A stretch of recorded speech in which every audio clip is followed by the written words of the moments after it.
is The Greg Show, starring Gregory Struss. I'm Scotty-Joe inviting you to stay tuned for the next 30 minutes because you'll hang out and meet the one and only T-Bone as we take a look at some classics from the past and bond with Karen Gibson, America's first nurse. And now, ladies and gentlemen, the man is paid for the shindig, Mr. Gregory Struss, ladies and gentlemen. Thank you. Thank you. Thank you.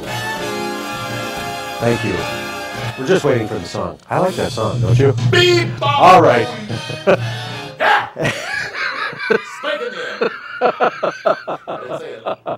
Anyway, how is everybody doing this evening? Yeah! Great to see all of you. As you may or may not know, the Democratic National Convention was recently, that is correct, and President Obama is on a convention high. It looks as though he will be keeping his job along with Vice President Biden.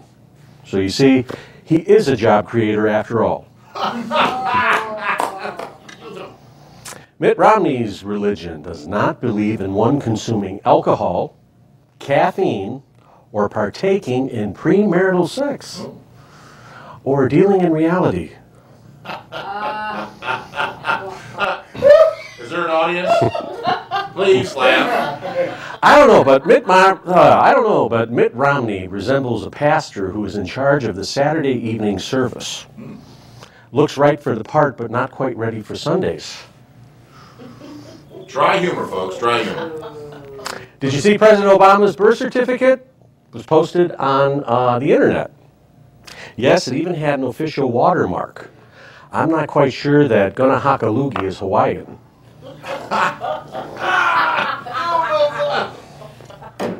Did you know they're naming a street in Chicago to honor President Obama?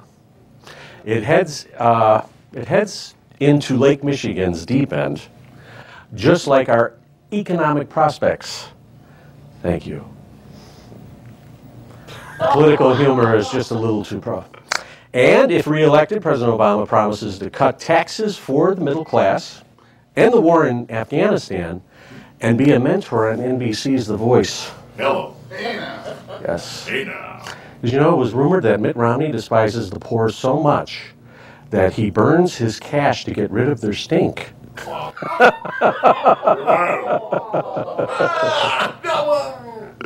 And you know, doesn't Paul Ryan, Mitt Romney's running mate, look like one of those guys on an underwear package? You know, the guys who have no balls? But anyway. Hello. Wow. We have a wonderful show tonight. And it's going to begin sometime soon. I hope so. We have Scotty-Joe Vegas here. We have our good friend T-Bone and the great Karen Gibson from Outspoken with Karen. She is celebrating 31 years on community television. Good Lord. She started, Wow. I believe, when we were in 7th grade. Yeah, Man. that's food for thought. Anyway, I'm Greg. You are tuned to The Greg Show, reinventing. And we are reinventing community television in the west side of Chicago and beyond. And we'll be back in just a moment. Thank you.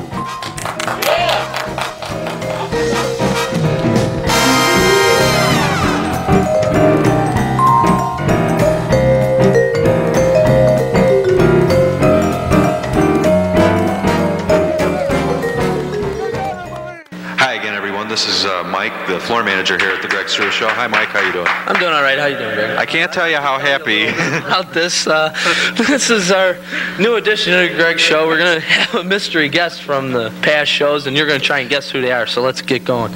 Okay, tonight's guest used to work with Kensington News. Okay. Wait, give him a minute. Okay. A lot of pile. Lot of what? Pile. Pile. Pile of what? I don't know. Okay. The carpet. Wait, they say he's trustworthy. Okay.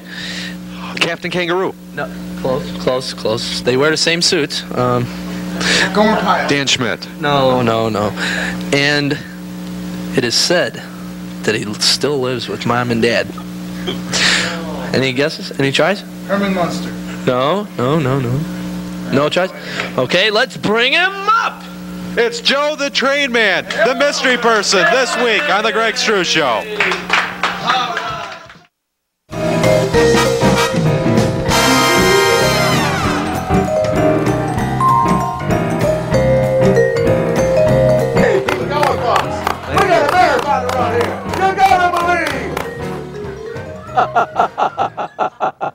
You gotta believe. You gotta believe.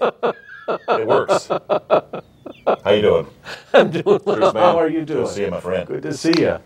So last week we were talking about that you were on a winning streak. Yes. And this week you brought your aunt with you. Yes. And I'm honored that she's here. Is she like your good? And I was talking to her beforehand when you weren't in the room, trying to get the dirt. I said, "So, where is he? Where is he?" And she's like, "He's in the other room." I said, "No, where is he in terms of his winnings?" "Well, you know, he wins and then he doesn't." And I'm like, "So where are you right now?"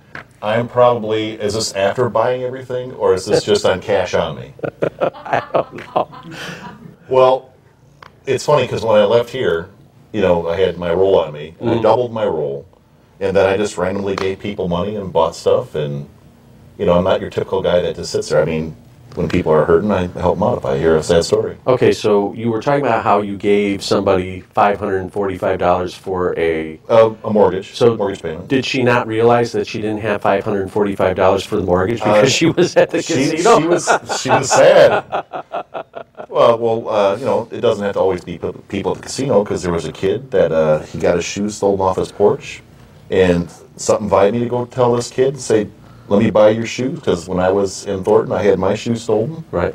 And the mama was happy. But at 27, you're no longer a kid. I didn't say they're great stories, folks. But what's your question? Come on, nail it. I'll tell you straight. My question is, people that, shall we say, go to the casino or playing the horses, or, you know, playing bunco or bingo or whatever it is, never talk about. They talk about their winnings, never talk about, you know, what they've either lost or spent to get the winnings. Okay. And so my question is, why is that? Is there some kind of supernatural thing that's superstitious? Your hardened gambler will always talk about losses because that's part of the game. And a lot of people are just ashamed of it because they only want to go. Your novice people who do it only want to talk about the winnings, but your hardcore people, they talk about winnings and losing. So, you know, did I answer your question? Yeah, I guess so. No, I didn't. So you come from Ozani, and that's behind the cheddar curtain up there. Behind the cheddar curtain. Yes. And I'm from here. Right. You're originally from here. Okay. I was originally from my mother's womb. Whoa, hello. Yes, hello.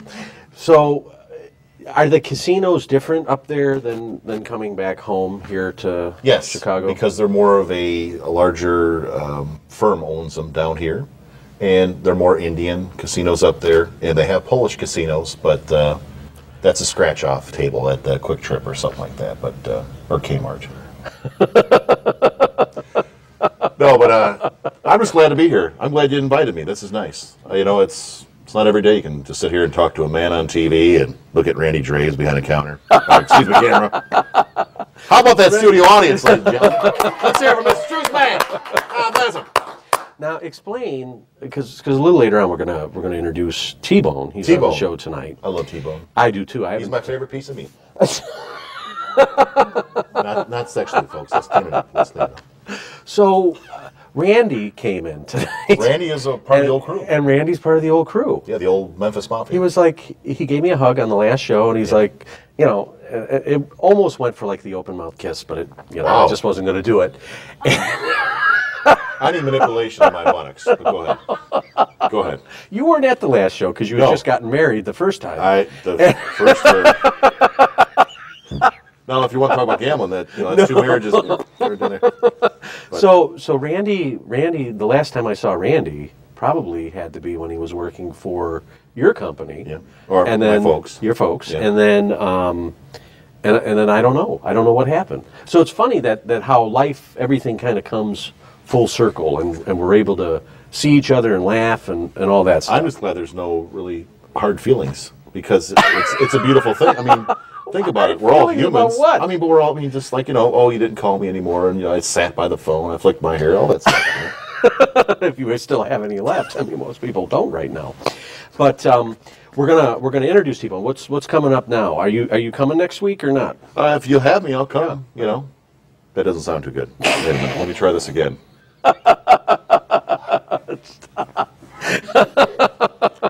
Oh, we're on a show. Yeah, 8 o'clock. No, The kids are watching. the kids are watching. I will definitely try and make it. Okay. You know, I wish I had something better to say. Well, what happened to the aunt? So you wheel her in. He Yes. brings his aunt in, wheels her in, and then leaves the room. And everybody's like in the back room. There's a green room here where everybody sits and waits to come on. And I'm like, and we're doing the lights and talking and having a great time. And here's your aunt. I hope you weren't offended by some of the things I said. I did blow you a kiss though. And and so here she is, and I'm like, where's Scott? And you're like, "Psst." This room is air conditioning, and she likes air conditioning. And I left her here because she would have been happy here. It's dark. She's a loner. She's by herself. It's the way it is. Takes one to know one. All right. All right, Greg. Scotty-Joe, it's good to see you. When we come back, the one and only T-Bone, and we're going to take a look at a classic piece. All After right. this, thank you.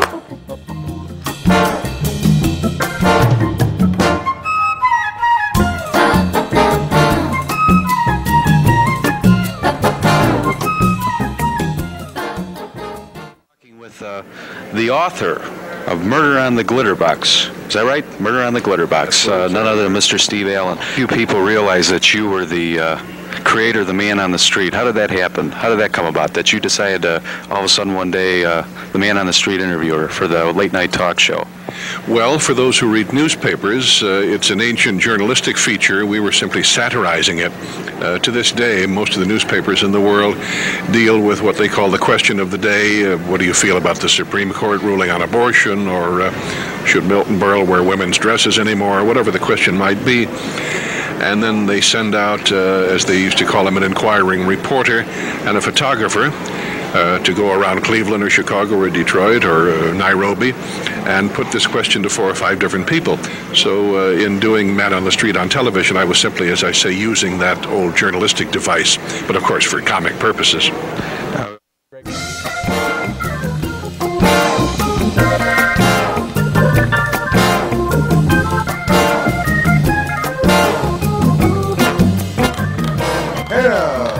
And we have returned.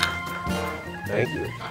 Our next guest is a dear friend, both line in our program. It's great to see him nearly 14 years after he told me some personal things that weren't nice. And please welcome the great T-Bone. What's up, Greg? How you doing, buddy? What an intro. I know, isn't it? I was always used to introducing you, and now you introducing me is kind of weird. It's so great to see you, though. We literally have not seen each other in like 14 years. 14 years. I came into town, it was like my 30th birthday, and and we'll just leave it at that. That was it. And Wayne was still married to his first wife. Yes. And, yeah. A lot of things have changed. So you're teaching now. Yes, I teach in the neighborhood we grew up in. Yeah, that's amazing. In Riverdale, Illinois. Shout out to Washington Junior High. All right, shout out, baby. Even though there wasn't a junior high at Washington when we were kids.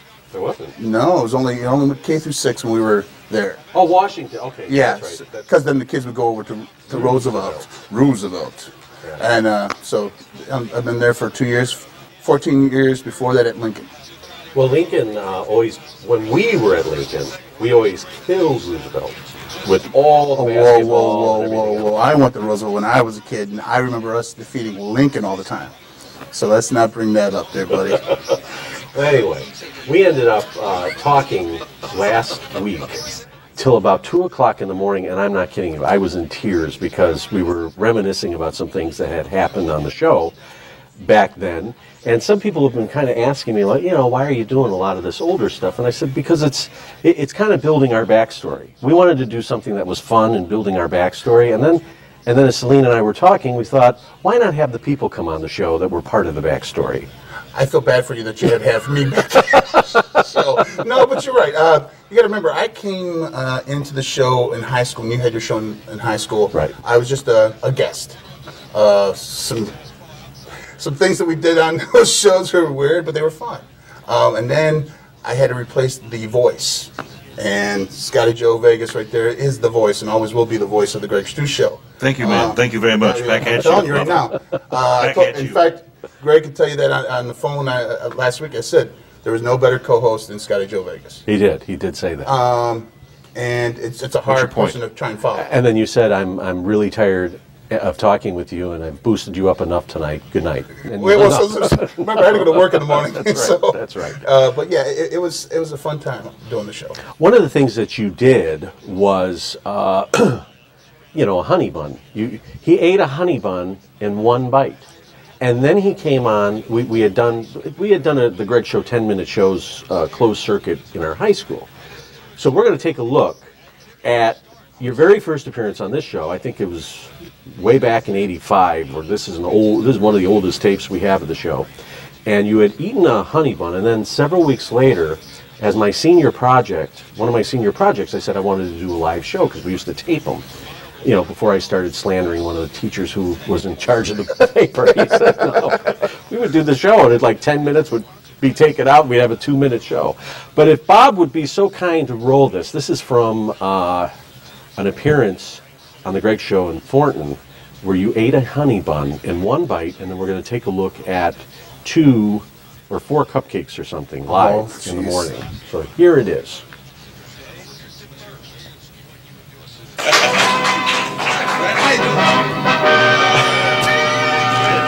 They said that you can eat a honey bun in one bite. Is that true? Well, that you don't eat it all like that, you bend it. Alright. Okay. Alright, let's take a good. Okay, there it goes. Go, go, go!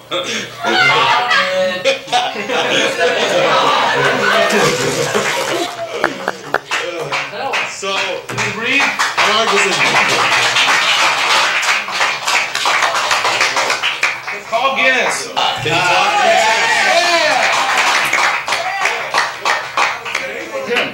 It was him this time. Yes, I did. I'm only doing 3 today. Okay, well, maybe if you... everyone wants to see you do 4. If you can do 4, go ahead. All right, meanwhile, I'm going to try... So, Ken, what's going on? I know you... IPD Listen to the music. It's for the DPD. DPD and IPD. So what's your team like? Do you know yet? I haven't picked it yet, but it should be good. I don't know. Go for 4. You're going to go for 4. Anyway, Ken, you dressed up.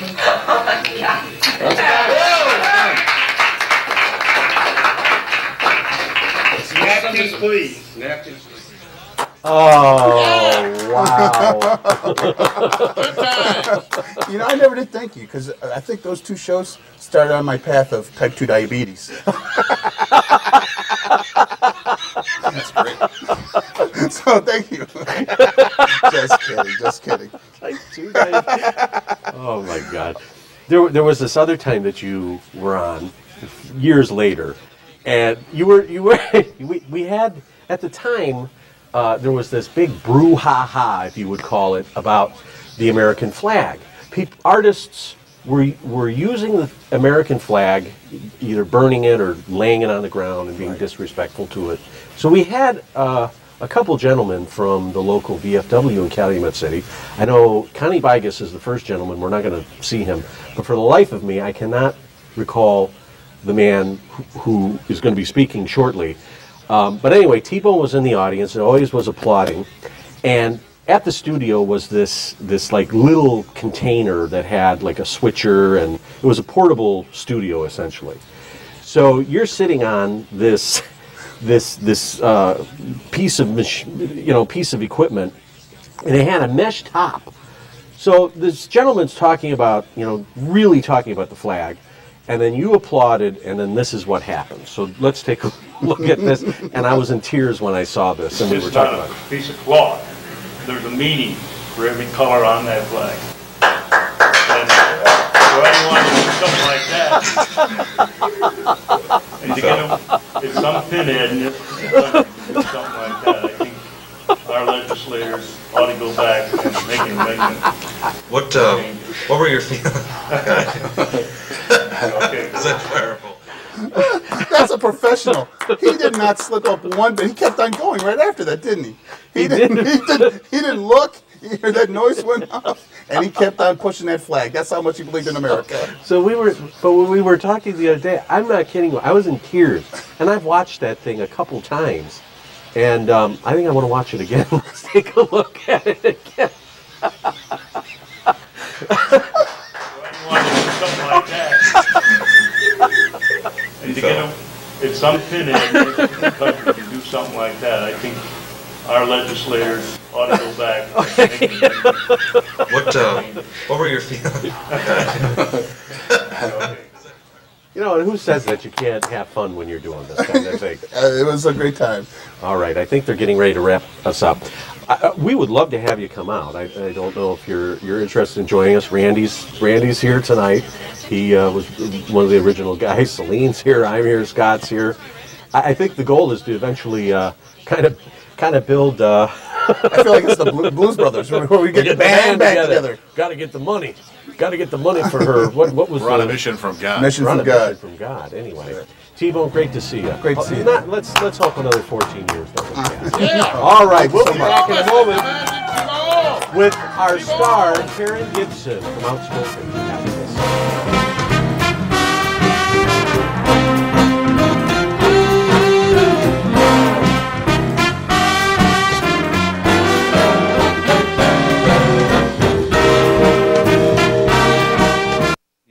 Great. What, Mick? Who's this guy out there with you?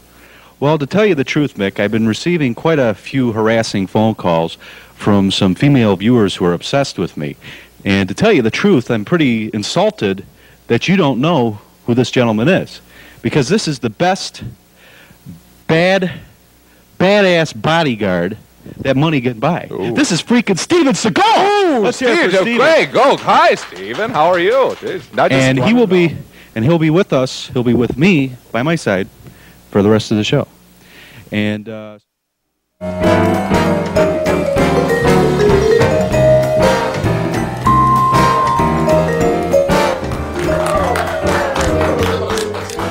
Okay, we are back. And that was a lot of fun. Lots of fun. I just had to mention that. I don't know if anyone else was paying attention, but I had a lot of fun. All right, our next guest is the host of the longest-running show on community television, Outspoken with Karen. I cannot believe. Yes, let's do it. Yeah! Premiered on one local cable station in 1981. Now, to put that in perspective, I was in 7th grade. Thanks. Still not potty trained. And President Reagan was in office. So let's welcome Karen Gibson, everybody. All right. I shook her hand and she like pushes it away. I was really concerned when we were getting ready to start. Really? that you had left, because I was like, where's Karen? You mean just because you're such a wild show? Yeah. That could be it. She said we're wild. I don't know. Yeah, you are. Okay. Can be. Now I want to meet the teacher that taught all of you. Oh, he was great. Mm-hmm. He was great. Dr. John was a good guy. He always, he said, keep it simple, stupid. And I miss him dearly because he's somebody who was just terrific to me, a mentor, a dear friend. And the last time I talked to him was shortly before I was graduating from college. And he said, go on to your master's degree. I thought possibly he had retired after the 4 of you. Well, we definitely challenged him a little bit here and there, but I don't know. When you talk about challenges, in 31 years, where do you keep all these tapes? In my basement. So I have a large basement. Do you? Mm-hmm. So the thing is, when we're doing community television, some places take a DV cam, which is a very small tape, right? VHS, right? What's the other one? 3/4 masters. DVD, 3/4 masters, and then you not only have an original show, the original copy, but you have all these other copies. And I'm thinking, like, I've run out of room. And everywhere I went, I shed my life of every. We'll get to you in a second. How about if I just interview you? I'll ask you about your tapes. Anyway, so we end up with all these tapes, and so you keep yours at home. I'm sorry. So what do you think you've learned in 31 years about television and sending a message? You know, it's great fun for me because, you know, it's strangers or people I haven't met, and so I get to meet a lot of interesting people. I get to learn a lot of things. I have to research things in order to know what to talk about because we have a pretty diverse show ranging from health to legal to travel to many other things. And I just think it's great fun to do it. It is work, though, as you know, Greg, because you've done this before. Yeah, and I want to thank you because you were very encouraging when I was getting ready to start. You said, after working on your show a few times, you're like, you're going to get it. It'll all make sense to you. Well, it's like riding a bicycle for you because you did it before for years. Yeah, so it was nice. Thank you. So you also wrote a book called Nurses on Our Own, and I love it because on many of your shows you still plug the book. Why not? And this is the lovely Karen right here, back in the day. Although she had black hair then. When she had black hair. And once you go black, you don't go back. And that was a whole And do blondes have more fun, you want to know? Absolutely. I had a lot of fun with black hair. So you wrote the book, and how did that all come to be? Well, I always knew that I'd have a book because I had such great experiences in my life, particularly in nursing school. And everything from Snowstorm, where they were bringing women in on an ironing board to deliver babies, to being in the middle of the riots when Martin Luther King was there starting some riots, as a matter of fact, around our hospital. And I thought, well, this is bittersweet moments in people's lives and interesting things. The psyche that goes on, what goes on in a hospital, demystify medicine. So I kept notes for years. And nobody believed I'd ever get it published except my husband. And he said it'll be published. And then when I got it published, because I called up the chief editor of St. Martin's Press, which is a very prestigious publishing house in New York, and asked for the chief editor, and the man got on the phone and said hello, and I said, who are you? And he said, who'd you ask for? I said, the chief editor. He said, what, do you have a readership of one like everybody else who calls me? I said, no, we have a guaranteed 2 people, because I also had a writer go over it and another nurse colleague of mine. So actually he bought it within a 2-week period. He gave us the advance. He said we could hire a literary lawyer or anybody we wanted to negotiate the deal, but I ended up negotiating the deal. And he flew to O'Hare Airport, took us to lunch, signed the papers, published the book.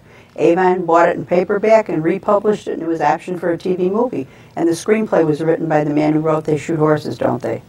And who's going to play you, like Julia Roberts? I don't know. At one time they were talking about asking Sandra Day and Linda Pearl to play Joy. I would have preferred Jacqueline Smith. I really appreciate you coming out. Wait, before I shake your hand, your first show was on motorsports. So this is to commemorate motorsports. Well, I really like that. Thank you. All right. Oh, well, thank you. I also want to thank you so much, and I really enjoy working on your program. You're a lot of fun too. I said when I adopted you as my older sister, my older sister said, "You already have an older sister." I'm like, I know, and I like your older sister too, and she's black hair too. So. All right, Scotty-Joe Vegas is going to come up. I want to thank T-Bone, who's going to come up and say. We only have what do we got here? A couple minutes? Oh, handshake? We have a minute? God bless you. Well, yeah, God bless you. Now, do you think Scott would be good on Outspoken for a week? Well, I know he's pretty outspoken, but we might have to have a script, which we don't normally use. Anyway, I want to thank the one and only T-Bone for joining us this week. He doesn't want to come back up, but thank you for joining us. I hope. All right, good seeing you.